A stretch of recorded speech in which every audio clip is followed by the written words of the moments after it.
আজকে আমি যাচ্ছি সাপ্তাহিক মিটিংয়ে, যেখানে আমি জলের গুণাগুণ নিয়ে আলোচনা করব। আপনাদেরকে আজকে জলের গুণাগুণ সম্পর্কে বলবো।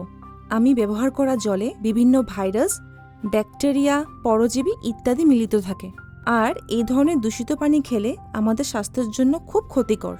ব্যাকটেরিয়ার দ্বারা দূষিত জল গ্যাস্ট্রাইটিস রোগের কারণ হতে পারে। এটি শিশু, বয়স্ক এবং কম রোগ প্রতিরোধ ক্ষমতা সম্পন্ন ব্যক্তিদের জন্য বিপজ্জনক। ও তাই নাকি? জলের সাথে মিশ্রিত অনেক রাসায়নিক পদার্থ আমাদের স্বাস্থ্যের জন্য ক্ষতিকর। বিশেষ করে আর্সেনিকযুক্ত দূষিত জল খেলে দাঁতের মাড়ির ক্ষতি করার সাথে হাড়েরও ক্ষতি করতে পারে। শরীরের অঙ্গ প্রত্যঙ্গ অস্বাভাবিক হয়ে যায়। এইভাবেই আমরা অত্যাধিক আয়রনযুক্ত জল খেলে পেটের অসুখের সাথে অন্যান্য রোগও হতে পারে। রাসায়নিকযুক্ত জল খেলে চুল পড়া এবং চর্মরোগও হতে পারে। ও তাই নাকি? তাই আমরা ব্যবহার করা জলের গুণাগুণ সম্পর্কে জানা উচিত। কিন্তু সেই সম্পর্কে আমরা জানবো কি করে?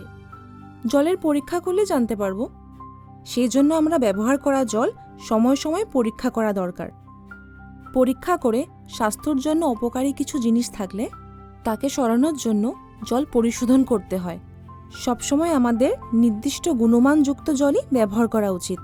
তাছাড়া স্বাস্থ্যর ক্ষতি, অর্থক্ষতির সাথে মৃত্যুর ঝুঁকিও হতে পারে। কিন্তু আমরা ভালো জল পাবো কোথায়?